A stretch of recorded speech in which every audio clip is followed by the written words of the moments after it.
أعوذ بالله السميع العليم من الشيطان الرجيم. بسم الله الرحمن الرحيم. أيها المشاهد الكريم لقناة سلام الإعلامية، السلام عليكم ورحمة الله وبركاته. ها نحن نلتقي في رحاب الحلقة رقم 38 في برنامج مع اللغة العربية، آملا سيداتي سادتي أن تكونوا دوما في صحة وعافية، وكذلك نأمل أن نكون عند حسن ظنكم دوما فيما نقدمه عبر هذا البرنامج. اليوم أنساتي سيداتي سادتي، يسرني بل يسعدني أن أواصل ما بدأت من حديث عن الشاعر والمربي الجليل الأستاذ عبد القادر محمد حقوس الجبرتي.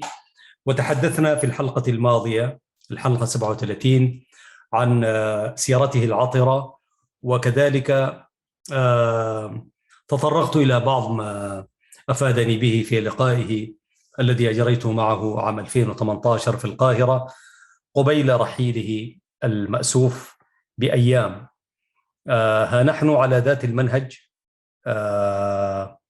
أتحدث عن ما ورد في حيثيات المقابلة، وثم أقرأ بعد ذلك واحدة من أو عدد من قصائد من الديوان الذي أهداني إياه، وهو الحصاد حول تجارب الشعرية للشاعر عبد القادر محمد حقوس الجبرتي. لكن دعوني أستهل هذه الحلقة بقصيدة، وبعد ذلك أدلف إلى بعض الإشارات والمحطات التاريخية التي أدلى بها في حديثه معي قبل رحيله بأيام، كان ذلك عام 2018. يقول في واحدة من قصائده الجميلة: شموخ أسمر. يقول في تلك القصيدة، أعتقد وهو كتبها في الألفينات يعني، يقول: شموخا برأسك يا أسمر، شموخا برأسك يا أسمر، فإنك طول المدى ظافرة، وأمجاد شعبك في يومه يعانق أمجاده الغابرة، وأمجاد شعبك في يومه يعانق أمجاده الغابرة. دحرت الغزاة لما اعتدوا تموج حشودهم الزاخرة، دحرت الغزاة لما اعتدوا تموج حشودهم الزاخرة، بركانك اليوم هد البغاة قذائفه محمومة هادرة، عملاقك الباسل في حصنه يبيد جموع العدا الغادرة، عملاقك الباسل في حصنه يبيد جموع العدا الغادرة، يعد الهلاك يشل القوي مئات المنايا بهم زاخرة، ويرمي دماهم غليل الرمال، وتطحنهم أسدنا الزائرة، وقد لاذ جندهم بالفرار تطاردهم نارنا الحارقة، وجبهة ويان بين الرغام هوت تحت أقدامنا الظافرة، وأسرابهم كم تهاوت رمادا وما عاد طيار أو طائرة، بني وطني حسبهم في الوغى كأسطورة في الورى سائرة، ودكوا خطا لفلول العدا وأفنوا عصاباته الفاجرة، بني وطني حسبهم في الوغى كأسطورة في الورى سائرة، ودكوا خطا لفلول العدا وأفنوا عصاباته الفاجرة، وخطوا البطولة في كل شبر يفاخر الوثبة الباهرة، هو البغي حطم أتباعه ومكر ومكر طوى العصبة الماكرة. كانت تلك القصيدة أعتقد كما ورد أنه بعد الأزمة، أزمة بادمة بين الجبهة الشعبية لتحرير إريتريا والجبهة الشعبية لويان التجراي. خلونا نخط تحت الجبهتين. عزيزي المشاهد وعزيزتي المشاهدة، أرحب بكم مجددا في هذه الحلقة وهي الثانية، وحديثا عن الشاعر المربي الجليل الأستاذ عبد القادر محمد حقوس الجبرتي. في لقائه معي بالقاهرة أشار إلى أن الإذاعة الإريترية بالقاهرة كانت تقدم يعني حقائق عن القضية الإريترية، وطبعا ساعتها كان الإمبراطور هيلي سلاسي يعني ينشر سلطانه ولسانه وقوته في عموم القارة الإفريقية تحت عباءة منظمة الوحدة الإفريقية. فالذين عملوا بتلك الإذاعة على رأسهم البروفيسور الدكتور صافي إمام موسى رحمة الله عليه، وعلى الراحل كذلك ولد آب ولد مريم. يعني أنا لما أتخيل كيف كانوا يعملون في القاهرة، والعلاقات المصرية الإثيوبية كانت على أفضل ما تكون، حقيقة كان عمل جبار ويشكر عليه. فسألته قلت له ما حاولت تدخل على الإذاعة وتقدم أشياء؟ قال لي لا، ما كان في طريقة، لأنه الشخصين كان يقوم بمهامهم على أكمل وجه، اللي هو ولد آب ولد مريم والبروفيسور صافي إمام موسى. وفي سؤال سألته قلت يعني بلاد تمنيت لو زرتها وأقمت بها، فقال الجزائر. كان يعشق الجزائر أستاذ عبد القادر حقوس الجبرتي رحمة الله عليه. وقال أنه مثل الطلبة الإريتريين في الاتحاد السوفيتي عام 1957 في مؤتمر الشباب العالمي الديمقراطي، وكانت 3 أسابيع. قال كانت من أجمل الأسابيع التي قضيتها في حياتي، وكانت في موسكو كلها، يعني لم نخرج من موسكو، ولكن موسكو مدينة كبيرة طبعا. وسألته قلت له طيب كيف تحملت البرد؟ قال لحسن الحظ مشينا في صيف، فكان الجو كويس معانا، قال فرحمة الله عليه. وبعدين قال كان له الدور الكبير في تأسيس، إلى جانب تأسيس اتحاد الطلاب، برضو لعب دور كبير في تأسيس الرابطة الإفريقية التي دعا إليها الزعيم عبد الناصر، وكان حضرته الأستاذ عبد القادر حقوس عضوا بارزا، ولذلك مثل إريتريا في المؤتمر بتاع موسكو للشباب. وقد زار دول عديدة، بالذات الدول العربية، قال زار سوريا ولبنان، وقال من المدن التي كان يتمنى أن يقيم بها أكثر من الجزائر لبنان. قال تمنى لو أقام في لبنان، وكان يقول هو لبنان. وقال إنه بيروت أجمل مدينة شافها في حياته، ووصف إنه الشعب اللبناني شعب راقي ومثقف. دلف بعد ذلك إلى تاريخ السودان فيشيد بالكرم السوداني الفريد، وعاش بالسودان كما ذكرنا في الحلقة السابقة 2 فقط، ووصفه بأنه شعب راقي وشعب كريم. أفاض بالشكر على كرم المصريين كذلك، خاصة في الريف المصري في زمانه، لأنه دخل مصر سنة 48، وبعدين كان بيزوروا الريف المصري كثير.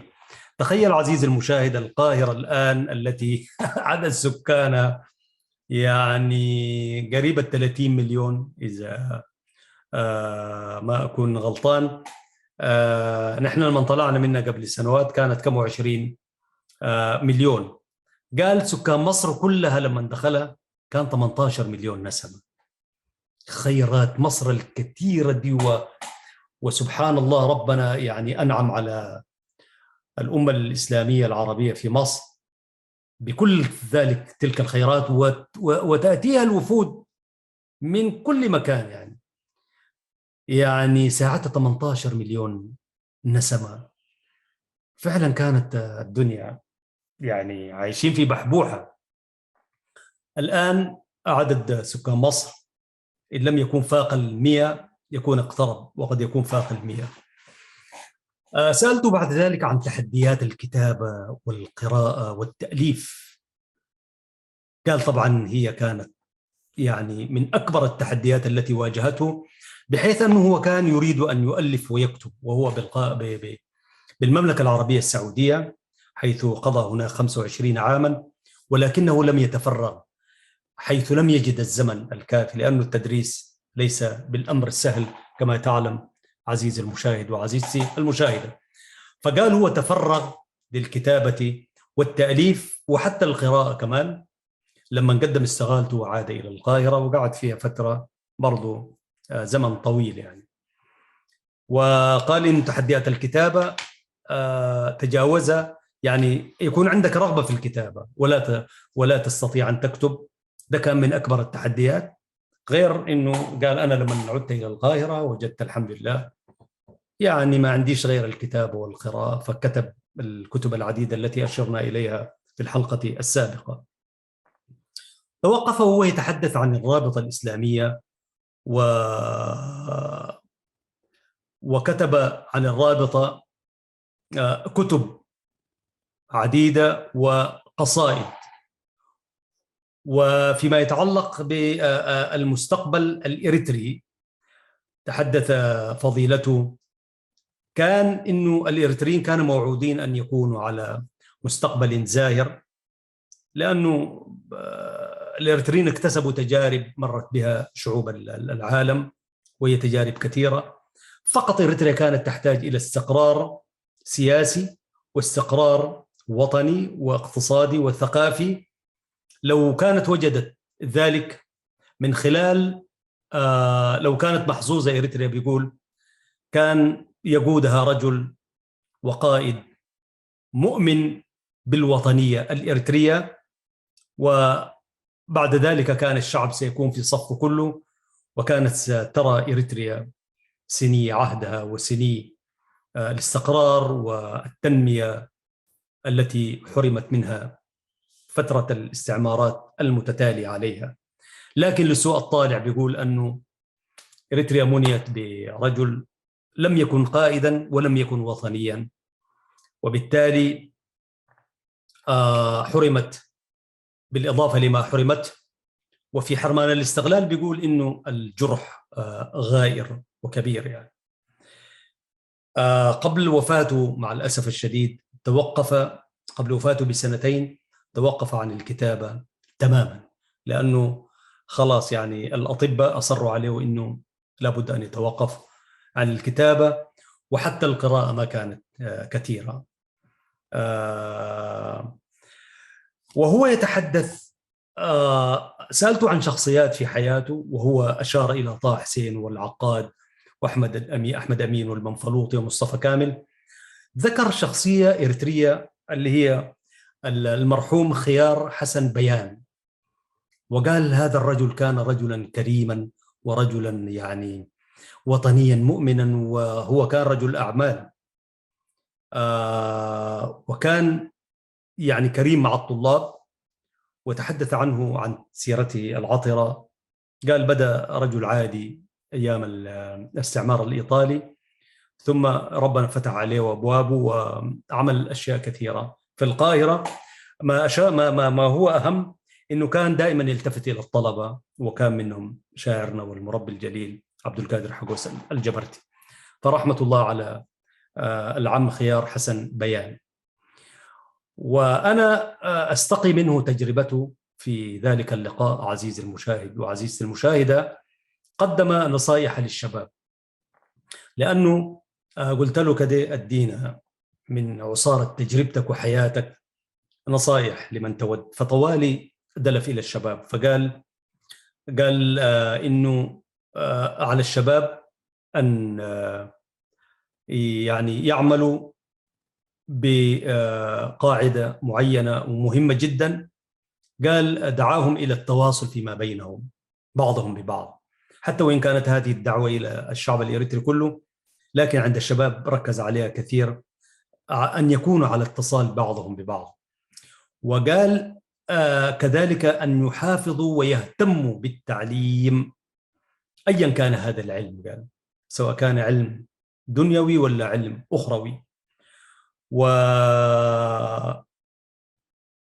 يعني تحدث بشكل مستفيض عن التعليم وأهميته في المجتمع. فيما يتعلق بانتماءاته المدرسية والأدبية، المدارس الأدبية عفوا، قال بعزة وفخر وشموخ أنه ينتمي إلى المدرسة الأدبية القديمة، أمثال طه حسين والعقاد، حيث كان ملازما للشبان المسلمين في مصر يعني والشبان المسيحيين، وكانوا يحضرون تقريبا. قال أنا في أيام إقامتي في القاهرة يعني ما فاتت علي ندوة شعرية، ندوة أدبية أبدا مهما كانت، حتى لو كنت في أيام الدراسة والامتحانات بمعنى. فدائما كنت حريص على الحضور، وأفادتني تلك المحاضرات سواء كان في الشعرية والأدبية والثقافية، أفادتني أكثر مما أفادتني به الجامعة، كلية دار العلوم بالقاهرة. أعجب بشكل كبير من الشعراء بالشاعر أمير الشعراء أحمد شوقي، حيث يقول أن هذا الشاعر كتب في كل مجالات الحياة، وطبعا معروف أنه تميز بكتاباته الشعرية في المسرحيات، وكتب بشكل غزير في الأندلسيات. كذلك لم يخفي الشاعر عبد القادر حقوس تأثره بحافظ إبراهيم، ويقول أنه حافظ إبراهيم شاعر النيل كان شاعر الشعب.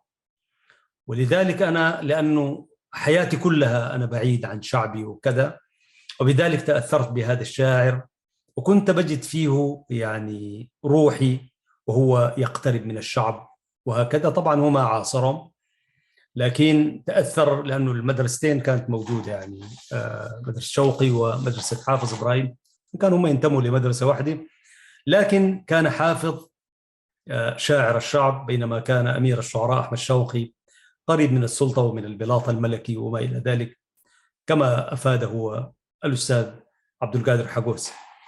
وقال إنه كان يعجبه في حافظ أنه كان عنده فن الأداء وفن الإلقاء الشعري، وكان له يعني جاذبية حتى لدى كل المستمعين، حتى الذين كانوا يرتاحوا لأمير الشعراء أكثر. لكن في أداء حافظ إبراهيم يعني كان له أداء جميل، بخلاف أمير الشعراء أحمد شوقي.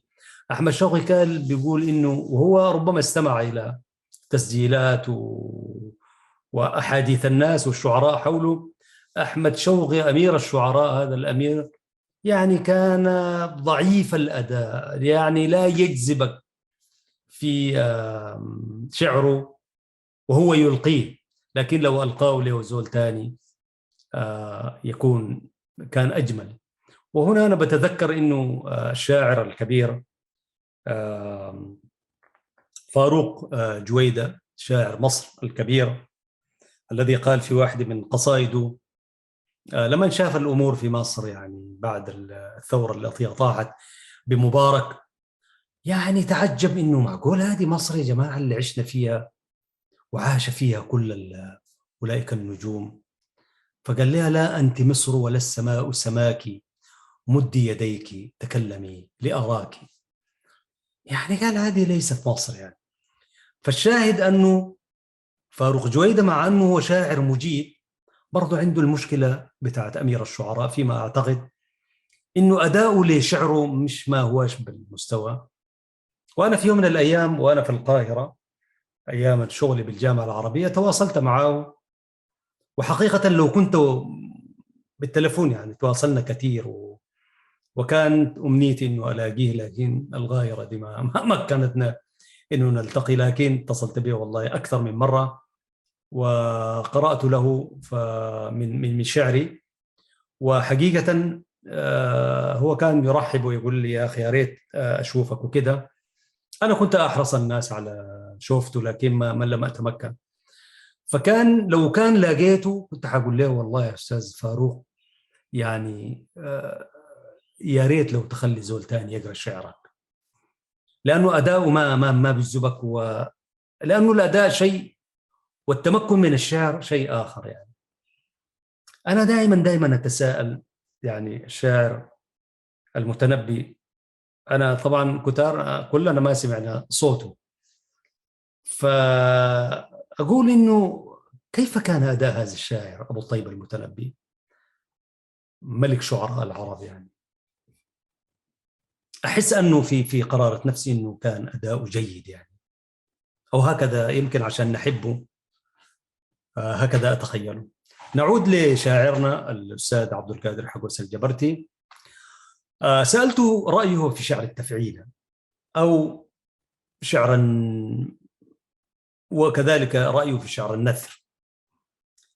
فيقول إنه على الرغم من أن البعض يقول إنه شعر التفعيلة هو خارج عن قصيدة الخليل مثلا أو البحور الشعرية المعروفة، لكن بيقول إنه التفعيلة هي جزء من تلك البحور الشعرية التقليدية للخليل أبو الفراهيدي يعني. ولكن صب جام غضبه على قصيدة النثر، قال أصلا هذا الشعر العربي ده الشعر شعر والنثر نثر، وما فيش حاجة بتربط الشعر بالنثر. لكن قال لكل جيل له مزاياه، ما أعرف، ما يمكن هذا الجيل ده هو جيل جيل النثر وكده، وقد يأتي على الأمة في المستقبل أزمنة قادمة لها أساليب جديدة لا أعرفها.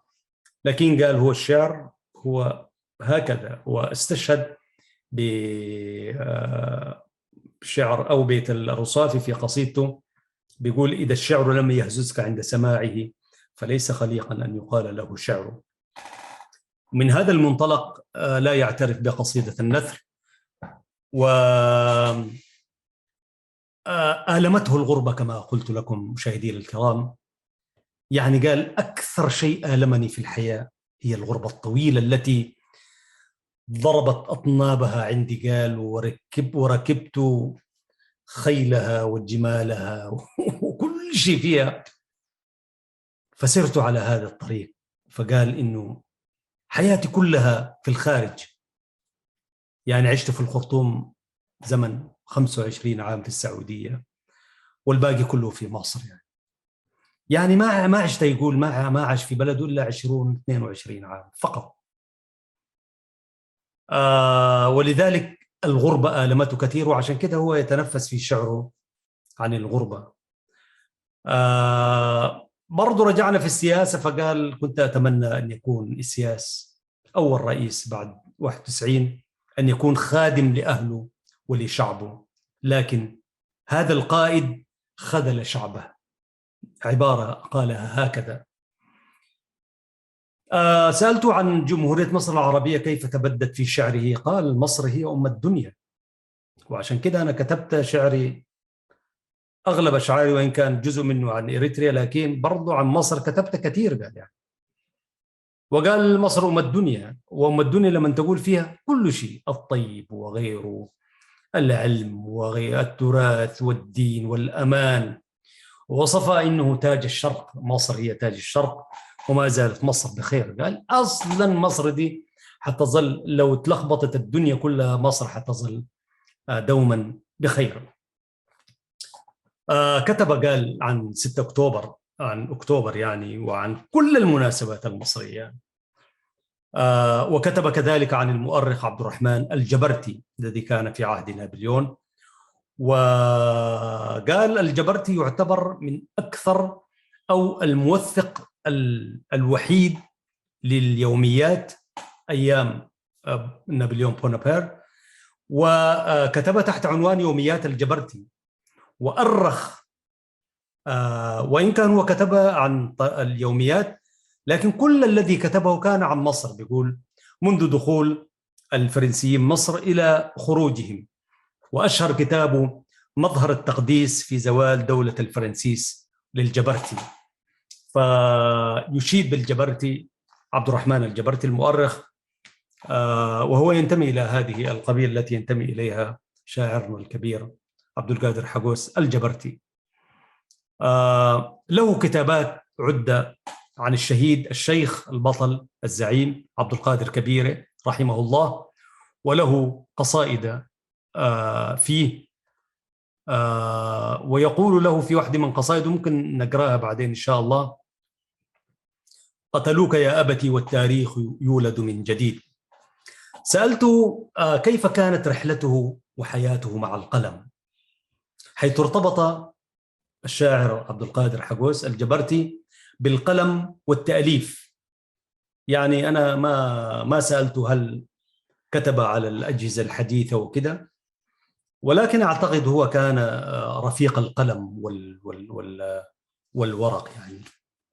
ويمكن إذا كان هو بدأ الكتابة أو ارتبط بالعلم والتعلم من الأربعينات، أو خلينا نقول من الثلاثينات وهو في إريتريا، من 48 هذا الرجل أنا أعتقد أنه لازمه هذا القلم والألوان الكثيرة والورق. فكان هو يمكن أعتقد أنه كان له علاقة حميمية، وأكد ذلك في حديثه. قال: ارتبطت حياتي بالقلم، وبعد تقديم استقالته كفأ على الكتابة والتأليف، حيث كانت في فترة عملي في السعودية يعني الكتابات التي كان يكتبها كانت مجرد مذكرات ليس إلا، وتلك المذكرات عاد إليها وكتب الكثير. سألته باعتباره من أنا لا أقول قومية، قبيلة الجبرتة، هل صادف أو لاقى عدد من القبائل الجبرتية في السعودية؟ فقال: نعم، التقيت بمجموعة من السعوديين في القرية التي كنا فيها. فقلت له: يا أخي، لما بدينا نتعرف، يعني أول كان يعني هو يشكر المجموعة التي كان يعيش معهم في القرى السعودية، بيشكرهم على أنه دائما كانوا يعني محل حفاوة وترحيب بهم في كل المناسبات، في الأفراح وغيره وغيره، كان يدعوهم ويتقدموا الصفوف. فقال كان بيلقى احترام وتقدير كمعلمين مثلا من الشعب أكثر مما يلقاه من النظام السعودي يعني، المملكة يعني. وزي ما ذكرت إنه إلى درجة إنه هو قال: أنا كتبت قصيدة هجاء أهجو فيها النظام التعليمي والإدارة وكذا كذا بالمملكة العربية السعودية، لأنه لم يجد ما كان ينبغي أن يجده كمعلم. أفنى 25 عاما وأكثر معلما فقط ليس إلا. فقال لما نعرف الجبرتي إنه عبد القادر محمد حقوس الجبرتي، فقال: أنت كيف جبرتي وعندنا نحن جبرته السعودي؟ فمستغرب يعني. قلت له: يا أخي أنت ليه تستغرب يعني؟ نحن جبرته وأنتوا جبرته. فقلت له: أريحك، طيب نحن جبرت النجاشي. قال لي: خلاص جبرت النجاشي طالما أنت قلت جبرت النجاشي. يعني ودي في العقلية السعودية يعني لا يمكن أن يكون واحد لا يشبههم لا لون وغيره وغيره، مع أنه أستاذنا عبد القادر حقوس كان رجل لونه فاتح يعني، ظاهر أنه انتماء عروبي فيه، يعني لونه أبيضاني شديد يعني، حتى يمكن مع المصريين ذاته تقول عليه مصري يعني. ولكن طبعا آل سعود العقلية موجودة إنه لابد سعودي لازم تكون لونك هنا. أيوه، والله يشيل يعني بخاطر الدواسرة وغيرهم يعني عموما. فقلت له: يا أخي أنا جبرت النجاشي. قال لي: خلاص جبرت النجاشي ممكن. قال لي بعدينك لما مشينا، قال لي في واحد من القبيلة هذه نحن حنقابلك معاه وكده. فلما قابلته، فالجبرتة في السعودية ينتمون إلى قبيلة واحدة اللي هي قبيلة السلمي. قبيلة أي زول ينتمي في المملكة العربية السعودية إلى قبيلة السلمي قال هو من قبيلة الجبرتة. وبعدين احتفوا به أكثر وأكثر لما عرفوا هو برضه من قومية أو قبيلة الجبرتة عفوا، لأنه مفهوم القومية أنا هذا مفهوم شوية زي ما تحدثت عنه في حلقة من الحلقات في هذا البرنامج. مفهوم القومية ده مفهوم سياسي جابته الجبهة الشعبية لأهداف قاعد ندفع ثمنه. الشعب الإريتري شعب ينتمي إلى قبائل، المرتفعات ينتمون إلى الجغرافيا، حماسين، أكلو جزاي، سراي، وهكذا. الجبرتة قبيلة الجبرتة، والقبائل الثانية وهكذا يعني. المهم نرجع عشان ما نطلع خارج الموضوع. كما ذكر أستاذنا عبد القادر حقوس، أكثر أشعاره كتبت في جمهورية مصر العربية، حتى السعودية يعني زي ما قلت إنه التأليف والكتابة، لكن حتى الشعر كمان أكثره كان في مصر، حيث لم يجد الفرصة أيامه بالمملكة. عدت به لتوثيق لمن قرأ عندهم القرآن الكريم في إريتريا، فقال قرأ القرآن الكريم في خلوة السيد بكري وعند السيد جعفر في حي الختمية، وهو تتلمذ على المراغنة ويحب المراغنة ويحب آل البيت ويحب الصوفية وتربى عليه هكذا، وقال لي أنا خليفة على فكرة، قال لي وأنا أكبر هذه الطائفة وكل الطوائف الإسلامية يعني. بعدين قلت له ماذا كتبت عن الشعر ذاته؟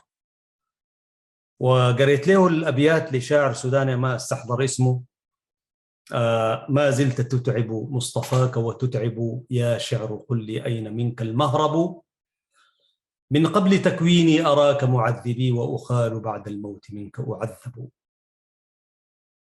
انطرب لهذا البيتين، قلت له والله ده لي شاعر سوداني، قال لي فعلا يعني. وهو قال لي أنا لم أكتب عن الشعر للشعر ذاته، لكن في قصائدي الكثير من الأبيات تشير إلى من هو الشاعر وما هي الحالة الشعرية.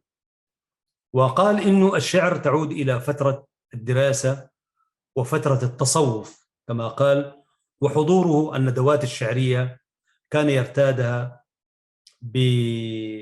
بطريقة يعني كنت أنا منكب على حضور الندوات كما أشرت حسب قوله الأستاذ عبد القادر حقوس، يعني كنت ماخذ جانب من جوانب التعليم والتعلم والتثقيف يعني. وآخر قصيدة يمكن كتبها انتصار الشعب دون سواه، انتصار الشعب هذا مداه، كانت دي آخر قصائد كتبها. لكن برضو كان عنده قصيدة جديدة لم تكتمل بعد، ويتحدث فيها في السياسة بشكل عميق، قدر ما طلبت منه إنه يقرأ لي منها قال لي لا لم تكتمل، ودي قاعد أقول فيها رأيي السياسي فيما تشهده إريتريا. فحضرته رفض يقرأ لي ولو بيت واحد أو الأبيات الأولى للقصيدة. ديوانه أشواق الحياة ذكر فيه حبه للوطن وحبه كذلك لهذه اللغة العربية، وله كتب عديدة ومنها كتاب قواعد أساسية في اللغة العربية. قال هذا الكتاب ما يميزه إنه هو ليس نقلا، إنما كان من تجربته لتجربته، بمعنى قال ما درسته ما حفظ ما ترسخ في الذاكرة ولما كنت أدرس به يعني. فكان ما يتقيد بالمنهج التعليمي كثير فيما أظن، لأنه كنت أدلف أنا إلى تجربتي. طبعا ما يقدر يتحلل تماما عن الكتب التربوية والمناهج بالذات أيامه في المملكة، لكن كنت أميل دائما أدلف إلى ما تلقيته وما ترسخ في ذهني وما ينبغي أن أقدمه لطلابي الذين كان يلتقيهم طبعا، وكانوا يحتفوا به ويقدموا له كل الاحترام والتقدير أيام تواجده بالمملكة العربية السعودية. عزيزي المشاهد وعزيزتي المشاهدة، ما رأيكم أن نتوقف هنا في الجزء الأول من هذه الحلقة وهي رقم 38، وحديثنا عن الشاعر المربي الجليل عبد القادر حقوس الجبرتي رحمة الله عليه. نحن نتحدث عنه للتوثيق ولتقديم واجب الاعتبار والتقدير ولتخليد ذكراه. رحل عام 2018 بالقاهرة التي أحبها، ودفن هناك في منطقة 6 أكتوبر حيث يدفن الإريتريون المتوفون هناك. وهنا نشيد بالجهة التي يعني عملت أن يكون هناك مدافن للجالية الإريترية في مدينة 6 أكتوبر بالقاهرة، رحمه الله رحمة واسعة وأسكنه فسيح جناته. لحظات مشاهدينا الكرام، وأعود لأقرأ لكم بعضا من قصائده في هذه الحلقة في برنامج مع اللغة العربية من قناة سلام الإعلامية.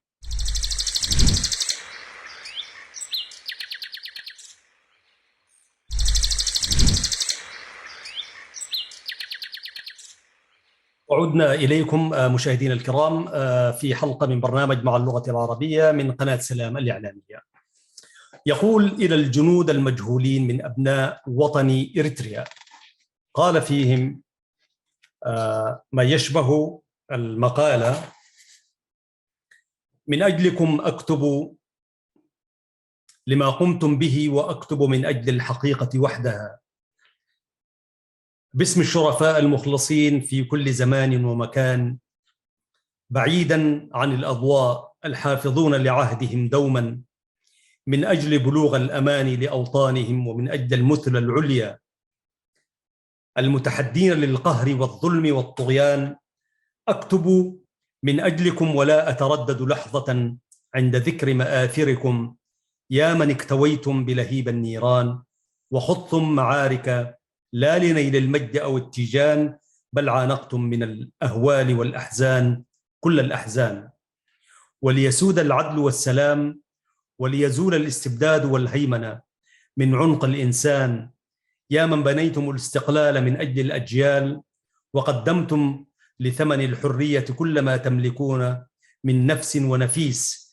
في زمن قاسيتم فيه كل الآلام والحرمان، وما أجمل أن يعمل الإنسان من أجل الملايين المحرومين من حقوقهم، وما أكثر الظلم في عصرنا، مثل شمس يكسوها الضباب في السماء، تبا لعصر طغى فيه الصراعات من أجل الاستغلال بالغين من الإنسان لأخيه الإنسان، لا ولن تدوم مخالب الأقوياء ما دام الإنسان الحر مستيقظا ويضيء الطريق على الدرب الطويل، وسيعلو الحق مهما لج به الخفاء.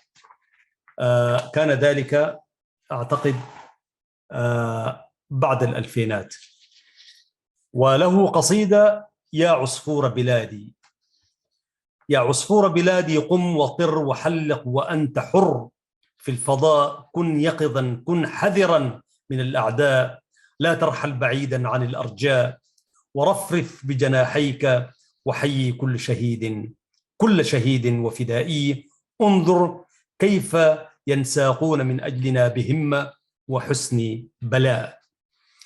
وقال في قصيدة تحت عنوان الوطن: بعد أن تحرر الوطن جئت أبحث عن وطن، وكلما أقترب منه تبعدني الأهواء، يختلط الأمر عندي ولا أدري هل أنا غريب عن دياري ووطني، يتسرب الشك في قلبي وعقلي ووجداني، أشياء مثل الخيال أو دوامة تأخذني ثم تعود وتسألني، ولا أريد أن تعود ثانية. ماذا تريد؟ هل تريد سلطانا أو جاها؟ قلت لها: لا هذا ولا ذاك، بل أريد الأمن والسلام في هذا الزمن المضطرب،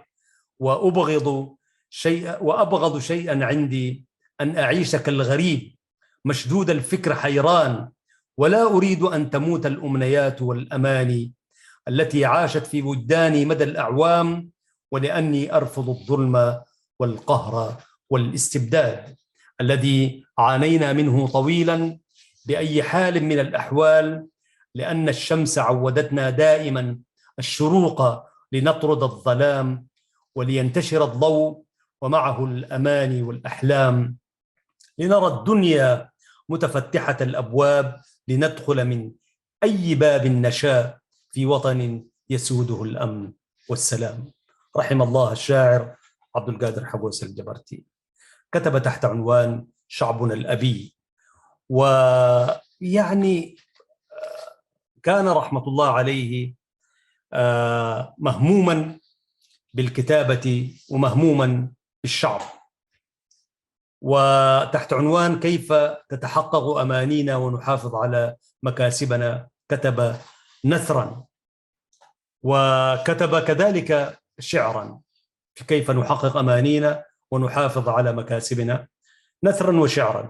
في الشعر قال: كل له في ذا الوجود دواعي، ومطامع يهفو لها وإلاما، فارحم شعوبا بات يفجعها الأسى، من بعضهم ألما به وملاما، إن استطعنا أن نحرر أرضنا نرعى الحقوق ولا نخون زماما، كيف السبيل إلى التقدم والهنا بالسعي دوما لا نهاب ضراما، وكأننا في كل آن يقظة مثل الآباء إلى العلا نتسامى، أرواحنا وقلوبنا وعقولنا تعدو تجود إذا أردنا مراما، وبعزمنا نبني لمجد قادم، شعب له في إقدامه إحكاما، بالله ما معنى الحياة لدى امرئ إن لم يكن في سعيه مقداما، لا يبني الصرح العظيم ونهضة، لا يبنى الصرح العظيم ونهضة إلا بجهد شبابها الهمامة. وهي قصيدة طويلة إلى أن يقول: وتراثنا رمز الخلود لشعبنا، نزهو به أن يكون مراما، إن أنسى لا أنسى الشهيد ودوره، وعليه في الفردوس ألف سلامة، وشهيدنا بذل الدماء ذكية، منها يفوح شذا، منها يفوح شذا الحياة دواما، ولقد شهدت قبورهم فوجدتها حرما يفيض به الجلال مقاما، يا ربنا هيئ لنا من أمرنا نعلم يقينا أن فضلك جاما. رحمة الله عليك شعبنا، شاعرنا الكبير الأستاذ عبد القادر حقوس الجبرتي. ودي قصيدة من أجلنا كتبها في 25 مايو 1993 وهو بالمملكة العربية السعودية بجدة. من أجل شعبنا تآلفت قلوبنا، توحدت أفكارنا، توحدت شعارنا، توحدت أهدافنا، لا فواصل بيننا ونمد أذرعنا للبناء. وهذه الأبيات وصف لقرية عيلة برعد. هي صفة، وعيلة برعد هذا عزيز المشاهد بالقرب من مدينة كرن، المدينة التاريخية المشهورة، وبها كانت جنات وجنات. يقول في عيلة برعد: وادي الأحبة يا له من وادي، وانظر هناك جداول الأشجار، أوصف لهم أي الجمال وما به من متعة للنفس بالإزهار أو بالأزهار عفوا، واذكر لهم تلك البساتين التي صارت مصير الشمس في الأقطار، ما بالها وسط المياه كأنها ورد تبدت من ضياء نهار، ومن الجداول التي نبتت بها جلسات وصل الحب في الأشجار، قامت على مر السنين تدفقا بفواكه الدنيا سدى الأدهار، يا ماشيا بجوارها متمتعا، جعلت عليك من الجمال درار، أو لمحة من طيب عيش نلتها، حظ الأديب وناظم الأشعار، نسج الزمان عليها برد جلاله، يحنو لها كل امرئ لقرار. كلام جميل والله عن عيلة برعد، وهنالك دعاء لبلاده. في المجموعة الرابعة عزيز المشاهد هي وصفها أنها خصوصيات، وسرد فيها عدة عناوين، منها: ما زلت أبحث، عواطف فكرية، يا مصر، علمتني الحياة، شيخ المؤرخين عبد الرحمن الجبرتي في ذكراه العطرة، وقفة على إفات جبرت، رثاء للصديق خيار حسن بيان اللي تحدثت عنه، رثاء للأخ الشقيق صالح حقوس الجبرتي، ومرحبا بالزائرين في دارنا، والترحيب بالشاعر والأديب فاروق شوشة رحمة الله عليه، الشاعر المصري الكبير. أنا سأقرأ عليكم دي كل عناوين في المجموعة الرابعة من الخصوصيات الشعرية. في الهجرة يقول: هاجرت من أجل طلب العلم، ثم هاجرت من أجل طلب لقمة العيش الحلال. في قصيدة يا مصر: قدمت إلى مصر وأقمت بها، عشقت نيلها العذب الممتد في الوادي، ورأيت كل الأيدي تحمل الفأس وتعمل في الحقول والمزارع لتنبت الأرض أنواع الكروم والعنب، وشاهدت الطير يشدو فوق الأغصان.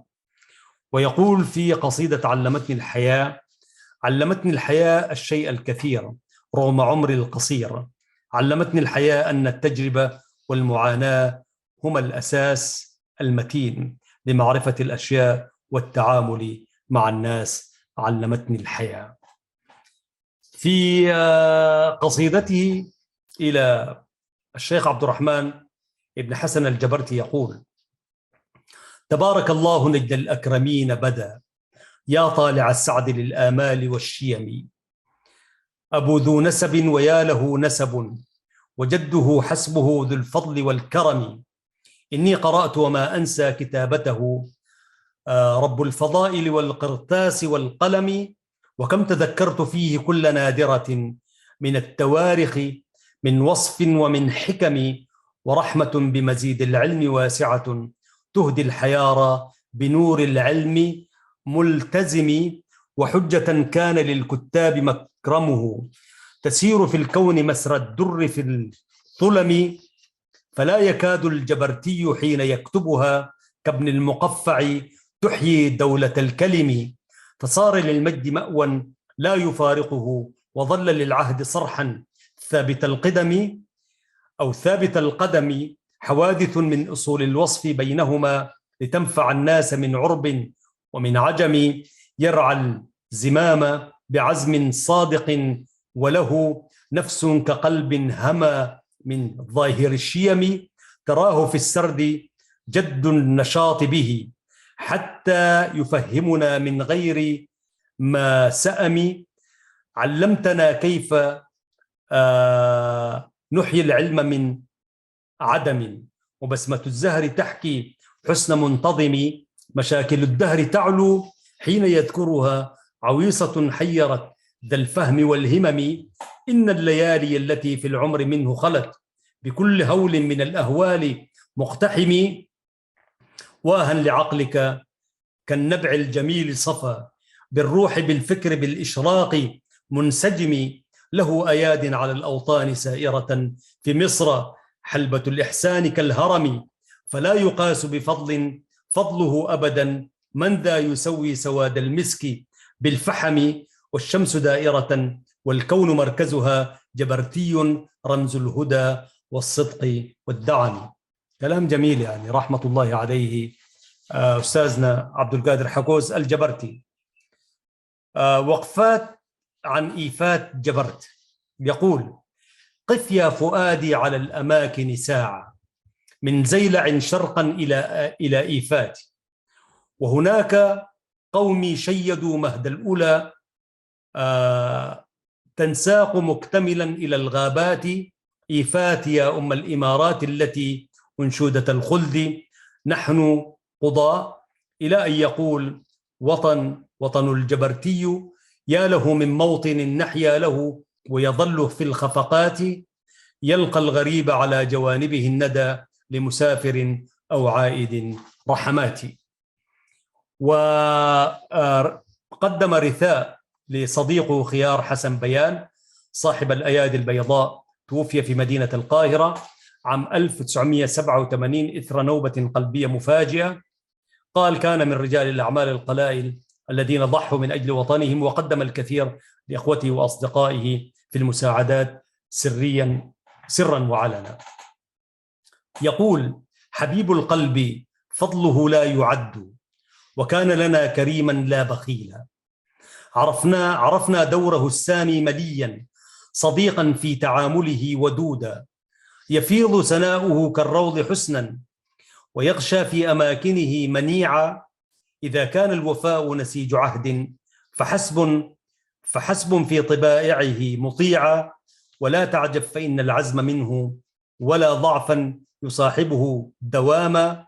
ومن يغشاه في كل الأمور وما عرف التخاذل أو رجوعا، وما عرف الشماتة ذات يوم ولا عرف السبابة أو خصاما، أقول له وقد زادت شجوني وفخرا أن أكون له مثيلا. القصيدة دي كتبها في جدة سنة 1988، ورثى شقيقه صالح حقوس رحمة الله عليهم جميعا. ولا نزال آنساتي سيداتي سادتي في هذه الحلقة من برنامج مع اللغة العربية، ونتحدث فيها عن سيرة وقصائد أستاذنا المربي الجليل الشاعر عبد القادر حقوس الجبرتي، ورثى كما قلت شقيقه المرحوم صالح حقوس فقيد الوطن. وفي قصيدة يا رائد الشعر يقول: ضيف كريم لنا قد لب دعوتنا، أنعم به من عظيم شاعر جزل. ضيف عزيز لنا في الدار شرفنا، بالحب مقترن إليك يا جللي. غيث أتى جمعنا يكسو النفوس شذا، والجود منه بدا للعين والمقل. مرحى به من لقى قد كان منتظرا، عمرا مديدا به تحيا ونحتفل. هات الحديث حديث الشعر أن له جذب القلوب، به نحيا ونكتمل. صدقت لما كتبت الشعر من زمن، إلا وعاه حصيف ما به علل. هذه القصيدة كتبها نعم وهو يرحب بالشاعر الكبير والأديب الأستاذ الفاضل فاروق شوشة، وذلك تكريما وترحيبا لمشاركته لنا في النشاط الأدبي الإريتري. هكذا يقول، يعني زارم في واحدة من الأنشطة الأدبية. وبعد ذلك في المجموعة الخامسة عزيزي المشاهد وعزيزتي المشاهدة، فيها مجموعة من القصائد: ذكريات لا تنسى، ربع قرن في الصحراء، من ذكريات بلده، خليص للشاعر الشيخ سيد عبد الرحمن الهندي، الأيام والأعوام، أنا والناس والزمان، بكائيات قديمة وأليمة. من ذكرياته، أو خلونا نقرأ أنا والناس والزمان، فيها حكمة وفيها تجربته. يقول: أشكو إليك لدى التوديع أشجاني، يا ذا الزمان لقد جددت أحزاني. إني بلوت هموم الدهر من صغري، ونازلتني الليالي منذ أزماني. فلا وربك لا أفزع لكارثة، ولا وربك ليس الجبن من شاني. وكم من سهام الناس آلمني، من كل أحدب خال الفهم يغشاني. أقلب الطرف في دار الحياة، فلا أرى لها غير إفلاس لذي شاني. دع عنك لومي، فما في اللوم فائدة، أيدي الزمان بأقوام أولي شان. يا نائم الليل، هل علمت ما فعلوا؟ فعل السموم أصاب أخضر الباني، فما وجدت سوى حقد يلوذ بهم، ما لا يطاف فلا أشكو لإنساني. رحمة الله عليك يا شاعرنا ومربينا الكبير الأستاذ الجبرتي. في المجموعة السادسة منوعات، كتب عن القلم وخواطر عن مولد المصطفى صلى الله عليه وسلم، ومن وحي العيد وفصل ربيع الشهر، شهر الحب والجمال، وصديقي الناس والزمان، أيامهم في حياة الباقية، كوسوفو، دعوة إلى أعداء الإسلام، الاستعمار، نهاية الاستعمار الاستيطاني، الشرق، أشرار العالم الثلاث، بغداد والمعتدون، النهر الدفاق. هذه عناوين. كده نقرأ في الأيام والأعوام، ودي من أجمل القصائد التي كتبها شاعرنا الكبير عبد القادر محمد حقوس الجبرتي. يقول: مضت السنون ومرت الأيام، مرت كأن طيوفها الأحلام، 20 بل 40 تتابعت، أنا والهوى وصدى الرؤى أوهام، وسمعت صوتا ما أعز صداه في أذني، وعدت وعادت الأيام، وكأن كل جوارح النشوى تحدثني بما صنعت بي الأعوام، أو أنت يا أمل الحياة ومن به سكرت بسحر حديثه الأنغام، وأنا الذي زرع السنين على المدى وبروحه عبر الأسى الإلهام، شفتاه تلهج بالحياة وقلبه فيه من اللهيب الرهيب ضرام، وأنا الذي طوت الهموم شبابه، عصفت به وبجهده الآلام، بين الجوارح سر صوت هامس، وعلى الشفاه من القلوب سلام، وجرى الحديث وعطره من خافق عبق كما يطوي الندى الآكام، وذكرت أيام التي عصفت بها كل الأماني يا لها أسقام. القصيدة دي كتبت في 4 فبراير 2002 بالقاهرة، يعني قبل وفاته ب16 عام. وكذلك كتب في فصل الربيع شهر الحب والجمال. طبعا في مصر الربيع يعني يحتفى به احتفاء كبيرا في كل بلاد الدنيا. يقول الشاعر عبد القادر حقوس الجبرتي: حل الربيع فتاج النفس بالطرب، حل الربيع فتاج النفس بالطرب، واذكر محاسبه يا قاصد الأدب، واعلم بأنك لا تحصي مآثره، وورد وعطر وإحساس لمحتسب، إذا تبسم فالأيام مقبلة، والحب ناء يحاكي سائر السحب، كيف الوصول إلى ما نلت من شرف، كأنه من ضي الأقمار منتسب، يا طائرا في علاه أو مهابته في الشرق والغرب فناء ومقترب، ملأت لما قدمت الكون زائرنا، لتستبين ديار الأفق عن قرب، إن الفضاء تباهي حين شرفها هذا الربيع دليل الحب والطرب، وأصبح السعد معقودا بساحته، هو الذي للأمان غاية الرتب. وأعتقد هو يتحدث عن صديقه قال: يسائلني صديقي عن قصيدي، وما عندي وحقك من جديد، وما شعري سوى ألحان قلبي يرددها إذا زالت قيودي. يعني واحد يكون ناكف من أصدقائه، يعني يا أخي الشعر ده شنو كده بتاع، زي ما ناكفونا كتار يعني. المهم، وهي يعني ترى شغل الأحباب يعني.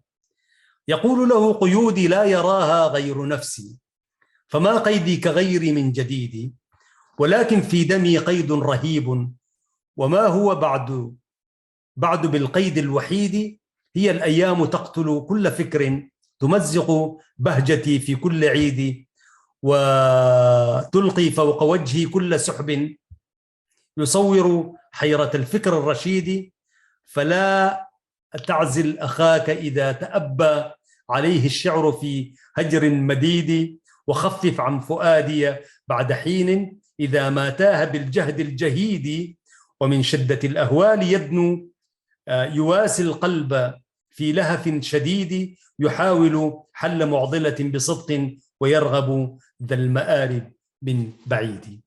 الله يرحمك يا أستاذنا وشاعرنا الجميل عبد القادر حقوس الجبرتي. كتب على طريقة التفعيل، أعتقد: الناس والزمان. الناس دوما في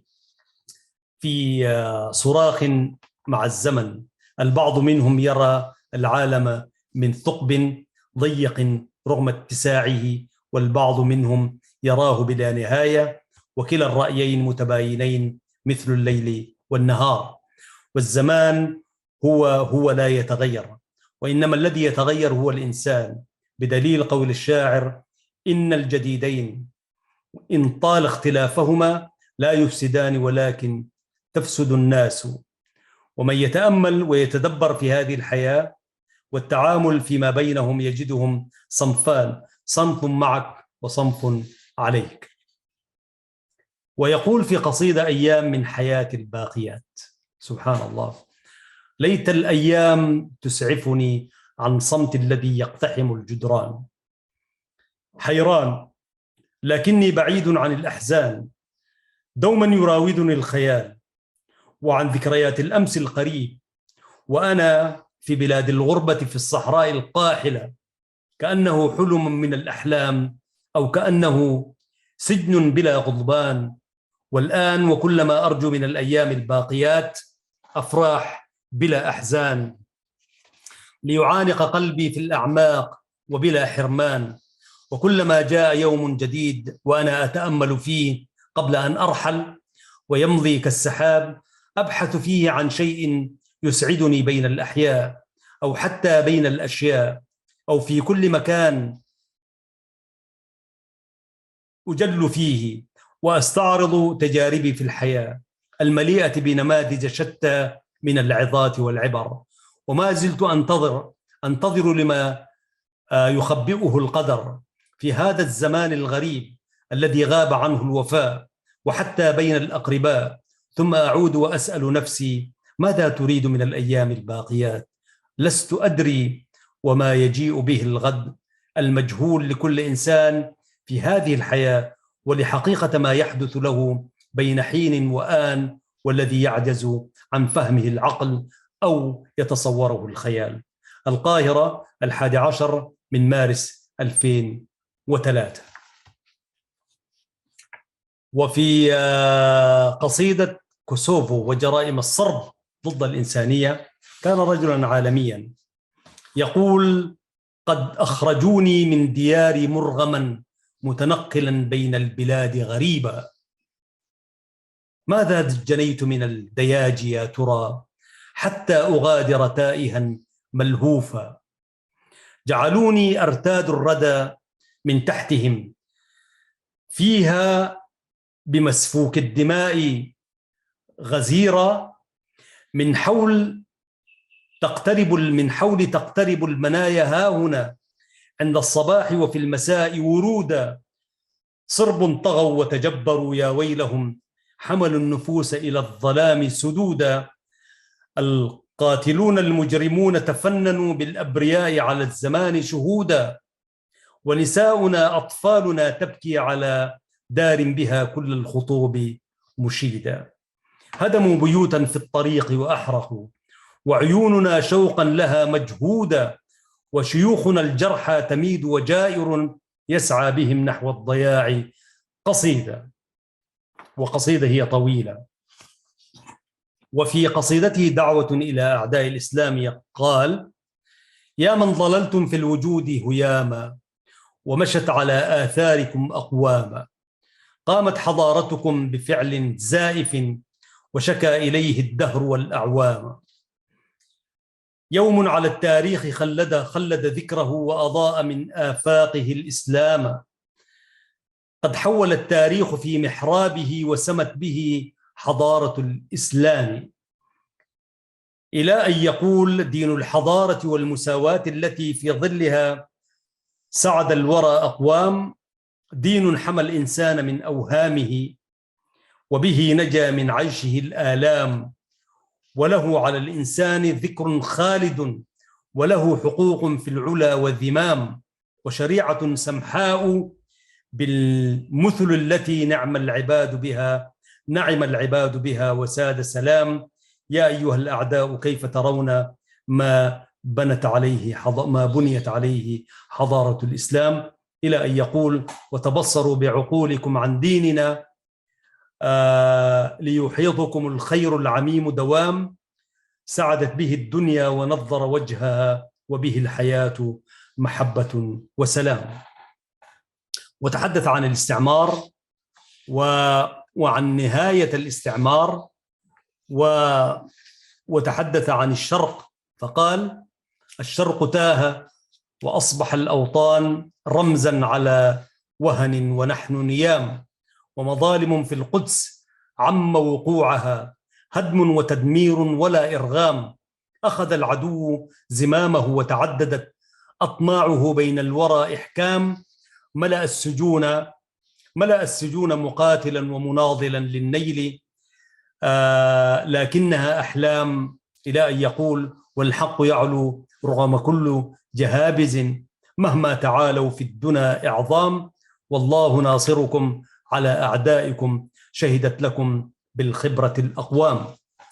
وتحدث كذلك عن خواطر من الأحداث لأشرار العالم الثلاثة وأذنابهم: يا مسلمين فديتكم ماذا جرى، هيا انهضوا لجلائل الأعمال، بوش وشارون وثالثهم بدا في الهند بين قوارع الأهوال، إلى أن يقول: يا قومنا إن التباين نغمة يدعو لها مشتت الأحوال، يا قومنا ودعوا التفرق جانبا والوقت يذهب في هراء جدال، واستبسلوا في حقكم بنضالكم، صلب على أعدائكم بتوال، يا رب إن النصر منك مهيأ، أنت الرجاء محقق الآمال. وقال في بغداد المعتدون: طغى البغاة وداسوا الحق والقيم، بقدرهم قد أحاطوا الدور مقتحما، في لحظة هجم الأعداء حاضرنا، بالجو بالبر بالأمواج قد رسم، كأنني ناظر بحرا وعاصفة، وزورقا بالغد المجهول مرتطما، قنابلا سقطت شق الظلام لها، فكيف أبصر فيها الموت مضطرما، بغداد يا بلد الأسود أنت لنا، سيرحل المعتدي ولم ينل قدما، وسحر عينيك أني مقسم بها، لا تسأل القلب عن إخلاصه قسما، إن الليالي التي في العمر منك خلت فيها الحمام، ولا تسأل لمن ولما. ألا رحم الله الأستاذ المربي الجليل عبد القادر حقوس الجبرتي. في النهر الدفاق نقرأ هذه في نهاية هذه الحلقة هذا المقتطف: لك التكريم في اليوم الجليل، تحتات محلات بجميل،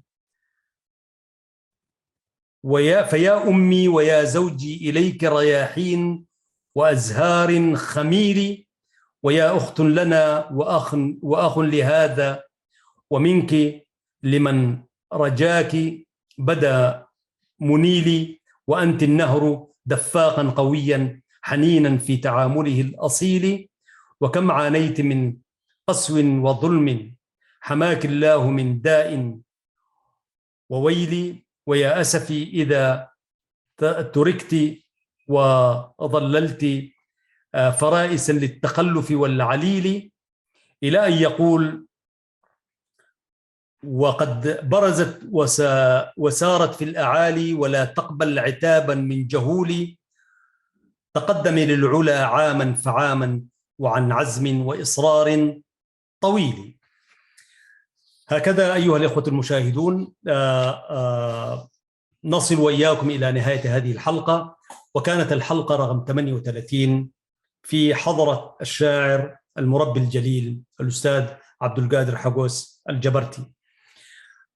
قرأنا شيئا من أشعاره، وتحدثت كذلك بعض محطات من حياته لما أفاد به في لقائه قبل وفاته بأيام بالقاهرة 2018. نأمل آنساتي سيداتي سادتي أن نكون قد أوفينا جانبا من الوفاء لأستاذنا وشاعرنا الكبير المربي الجليل عبد القادر حقوس الجبرتي. اللهم ارحمه برحمتك التي وسعت كل شيء، اللهم لا تحرمنا أجره ولا تفتنا بعده، واجعل الجنة مثواه واجمعنا به في مستقر رحمتك. ارحم أمة الإسلام أينما كانوا من علمائنا وشعرائنا ومربينا وأساتذتنا الكبار، اللهم ارحمهم بقدر ما قدموا لأمتهم وإسلامهم وشعبهم ودينهم الحنيف.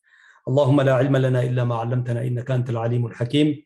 رب فقهنا ووفقنا إلى ما تحب وترضى، وأن نقدم ما هو مفيد في دنيانا وأخرانا، وآخر دعوانا أن الحمد لله رب العالمين، والصلاة والسلام على أشرف الخلق سيدنا محمد وعلى آله وصحبه أجمعين. شكرا لكم على المشاهدة. نأمل سيداتي أن نلتقيكم في الحلقة القادمة. تحياتي محدثكم في الإعداد والتقديم أحمد شريف، مع تحايا الزملاء المشرفين والمنتجين والمخرجين الذين يعملون في الخفاء، لهم منا التحية، وأسأل الله أن يجزيهم خير الجزاء. السلام عليكم ورحمة الله تعالى وبركاته.